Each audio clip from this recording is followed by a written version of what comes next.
तो बहुत लोगों को जानना था कि जो ये टूली वेबसाइट मैंने बनाया है, जो स्क्रीन पे दिख रहा होगा, इस वाले वेबसाइट को मैंने कैसे डिज़ाइन किया है। यहाँ पे एक भी क्या है, कोई भी साइड बार नहीं है, कोई भी क्या बोलते हैं एक्स्ट्रा चीज़ें नहीं है जो मुझे नहीं चाहिए था, या फिर कोई भी किसी तरह का डिस्ट्रैक्शन नहीं है। एकदम सिंपल सा पेज है। अगर मैं किसी भी पोस्ट को खोलता भी हूँ तो भी क्या है कि साइड बार कहीं से भी नहीं दिखता। जैसे कि मैंने इस पेज को खोल लिया है, यहाँ पे आप देख सकते हैं, यहाँ पे कुछ भी एक्स्ट्रा साइड बार या फिर कुछ भी नहीं है। जो कंटेंट मुझे चाहिए था इस पेज पे, बस वही कंटेंट मैंने लगा रखा है। और यहाँ पे कुछ भी अननेसेसरी चीज़ें यहाँ पे एक भी नहीं है। यहाँ पे आप देख सकते हैं पूरा नीचे तक मैंने सेम चीज़ ही कर रखा है। एकदम सिंपल सा पेज है।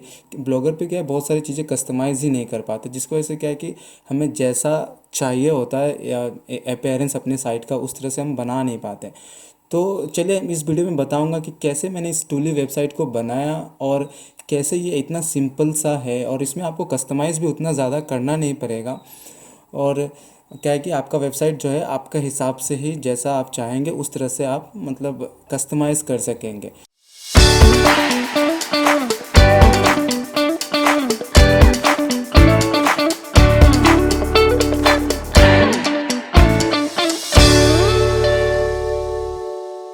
तो ये सब चीज़ें करने के लिए सबसे पहले आपको क्या चाहिए होगा, इस वेबसाइट का जो है थीम चाहिए होगा। तो मैं थीम आपको क्या करूँगा, आपका जो डिस्क्रिप्शन है इस वीडियो का, डिस्क्रिप्शन में इस थीम का लिंक मैं दे दूँगा। तो सबसे पहले आपको करना क्या है, उस डिस्क्रिप्शन का जो लिंक है ना उस पर आपको क्लिक करना है और आपको जो है इस टूली का जो थीम है उसको डाउनलोड कर लेना है। उसके बाद आपको क्या करना है, ब्लॉगर पे आना है। ब्लॉगर का जो डैशबोर्ड है वहाँ पे आने के बाद सबसे पहले क्या करना है, आपका जो थीम सेक्शन है वहाँ पे आपको जाना है। थीम सेक्शन में आने के बाद आपको यहाँ पे क्या है, कस्टमाइज़ का ऑप्शन दिखता है। वहाँ पे एक ड्रॉप डाउन मेनू है, वहाँ पे आपको रीस्टोर करने से पहले आप क्या कर लें, अपना जो थीम है पुराना वाला उसको बैकअप कर लें। अगर आपका बाय डिफ़ॉल्ट थीम था या फिर नया नया साइट बनाया तो बैकअप की कोई ज़रूरत नहीं है। लेकिन अगर आपके साइट पे पहले से ही दूसरा थीम था, आपने कस्टमाइज़ कर रखा था, तो आप पहले एक क्या करें, एक बैकअप ले लें। उसके बाद अभी अभी जो आपने जो ये टूली थीम डाउनलोड किया था उस वाले को क्या करना है, यहाँ से रीस्टोर पे क्लिक करके आपको उस फाइल को सेलेक्ट कर लेना है और आपको यहाँ पे टूली का थीम को क्या करना है, इंस्टॉल कर लेना है। एक बार आपने थीम इंस्टॉल कर लिया तो आपका साइट भी कुछ इस तरह से हो जाएगा। सबसे पहले आपको यहाँ पे पेजेस में आना है। पेजेस पे आने के बाद आपको यहाँ से सिंपल सा एक पहला पेज क्रिएट कर लेना है। तो पेज क्रिएट करने के लिए आप न्यू पेज पे क्लिक करेंगे और यहाँ पे जो टाइटल है उसको आपको होम लिख देना है। जैसे कि आप देख सकते हैं यहाँ पे मैं जब अपना साइट खोलता हूँ तो यहाँ पे होम ही लिखा आता है। तो आपको भी क्या करना है कि यहाँ पे होम लिख देना है, या फिर अपने वेबसाइट का नाम भी लिख सकते हैं। आप थोड़ा कस्टमाइज हिसाब से अपने हिसाब से रख सकते हैं। मैंने रखा है उस पेज का नाम home/टूली। उसी हिसाब से आप अपने वेबसाइट का जो पेज बना रहे हैं, पहला पेज, उसका नाम भी आप इस तरह से रख सकते हैं। या तो होम रखें या फिर आपका जो साइट का नाम है वही रख सकते हैं। और सिंपली अभी आपको इस पेज में कुछ भी नहीं करना है, आपको सिंपली ये पेज क्रिएट कर लेना है और पब्लिश कर देना है। तो मैंने ऑलरेडी बना रखा है, तो मैं आपको दिखाता हूँ। मैंने ये पेज यहाँ पे देखिए, होम जो है मैंने ऑलरेडी बना रखा था। ठीक है, मतलब बना लिया है जब ये साइट बनाया था तब। तो आप जब ये पेज बना लिए तो आपको क्या करना है, सिंपली जब इस पेज को बनाने के बाद आपको यहाँ से इसका यूआरएल को क्या करना है, कॉपी कर लेना है। यूआरएल क्या करना है, आपको यहाँ से कॉपी कर लेना है और उस यूआरएल को आपको अपने ब्राउज़र पे खोल लेना है। तो इस तरह का कुछ खुलेगा, मतलब इस तरह का कंटेंट आप में नहीं लिखा होगा आपने, क्योंकि सिर्फ पेज ही बनाया है। तो बाकी चीज़ें मैं बाद में बताऊंगा कि नीचे का पेजेस वगैरह कैसे सेटअप करते हैं। मैं पहले क्या कर रहा हूँ, पहले हम पेज बना लेते हैं। तो पेज बनाने के बाद आप इस तरह से यूआरएल को अगर खोल लेंगे तो उसमें क्या होगा, आपको एक यूआरएल मिल जाएगा। उस यूआरएल को आपको नोटिस रख मतलब ध्यान में रखना है और वापस ब्लॉगर पे आना है। फिर से क्या करना है, आपको सेटिंग्स पे जाना है। अब हम क्या करेंगे, जो होम यूआरएल है उसको हम इस वाले पेज वाला का जो यूआरएल है उस पर हम रीडायरेक्ट करने वाले हैं।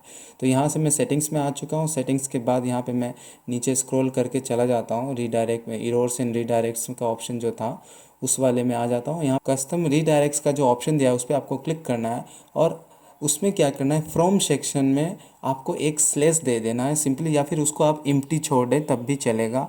और जो टू सेक्शन है, टू सेक्शन में अभी आपने जो यूआरएल कॉपी किया था उसमें जो है ना स्लैश के बाद जो लिखा हुआ है वो ही आपको कॉपी करना है। जनरली क्या होता है जब हम रीडायरेक्ट करते हैं तो यहाँ पे ही हम पूरा का पूरा यूआरएल पेस्ट कर देते हैं, जिसकी वजह से वो रीडायरेक्ट होता ही नहीं है। तो यहाँ पे आप देख सकते हैं जो फ्रॉम सेक्शन है उसको मैंने एम्प्टी छोड़ दिया है, यानी कि जो बाय डिफ़ॉल्ट डोमेन का नेम होगा वहाँ से। और जो टू सेक्शन है उसमें मैंने क्या किया है, उसको पेज वाला जो नया पेज मैंने क्रिएट किया था यानी ये वाला पेज, उस पर मैंने रीडायरेक्ट किया है। तो उसका मैंने सिर्फ पी वाले सेक्शन से, जो पेज है पेज वाले सेक्शन से ही यूआरएल को कॉपी किया है और उसको यहाँ पे पेस्ट कर दिया है, यानी कि पूरा यूआरएल यहाँ पे डालने की ज़रूरत नहीं है। और इसको जो परमानेंट वाला जो टूगल है उसको मैंने ऑन कर दिया है। अब इसको क्या किया है, ओके कर दिया है। अब आप जब भी मेन यूआरएल को जब स्क्रॉल करेंगे तो आपका पेज ऑटोमेटिकली ये वाला ही खुलेगा। अगर मैं इसमें से ये हटा भी देता हूँ, आप देख सकते हैं कि अभी सिंपली नॉर्मल जो ब्लॉग का डोमेन है वो वाला है, लेकिन अगर मैं एंटर प्रेस कर देता हूँ तो ये ऑटोमेटिकली क्या होगा, रीडायरेक्ट होकर फिर से होम वाला पेज ही खुल जाएगा। यानी कि अब कोई भी यूज़र अगर बिना एक्सटेंशन का भी खोलता है तो क्या होगा, ऑटोमेटिकली आपका इसी पेज पे आएगा, ना कि जो बाय डिफ़ॉल्ट होम पेज था उस पे। तो आपका पहला काम हो गया कि आपने अपने पेज मतलब जो पहला इंटरफेस वाला पेज है उस पे आपने क्या किया है, यूज़र को रीडायरेक्ट कर लिया है। नेक्स्ट आपको क्या करना है, उस पेज को डिज़ाइन करना है। तो पेज को डिज़ाइन करना टोटली आप पे डिपेंड करता है कि करना कैसे है। तो आप सिंपली उस जो आपने पेज क्रिएट किया था उस पेज को आपको वापस ओपन करना है।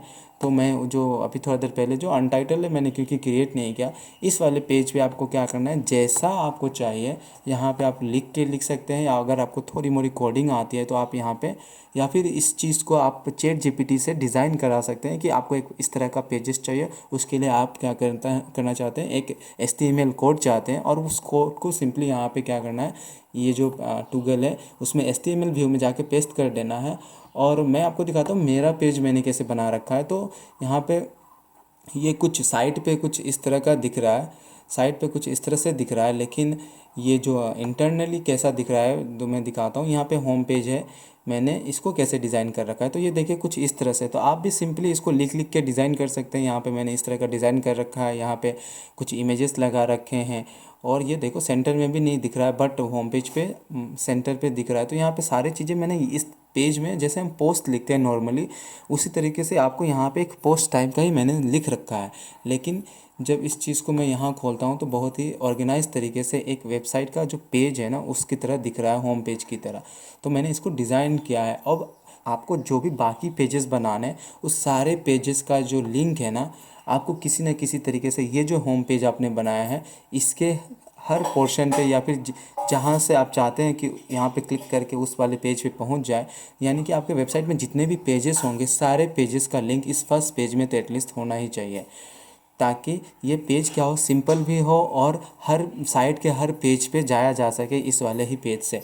और यहाँ पे मैंने देखो, यहाँ पे ऊपर पे भी मैंने कोई पेज नहीं लगा रखा है, नीचे में बस मैंने ये जो अबाउट, कॉन्टैक्ट, डिस्क्लेमर और प्राइवेसी ना जो पेजेस होते हैं इंपॉर्टेंट जो एडसेंस के लिए होते हैं, इसके लिए मैंने क्या किया है, मतलब साइड बार का यूज़ किया है, क्योंकि इस थीम में मतलब बहुत लिमिटेड साइड बार का ऑप्शन है। तो अगर आप लेआउट में जाएंगे तो यहाँ पे आपको दिख जाएगा, जैसे कि एक हेडर का साइड बार, मतलब एक हेडर के लिए जगह था, एक मेन रेपर के लिए और एक फुटर के लिए। तो फुटर में मैंने पेज लगा दिया है, बस इतना ही है और भी कोई भी एक्स्ट्रा चीज़ें यहाँ पे नहीं लगा हुआ है।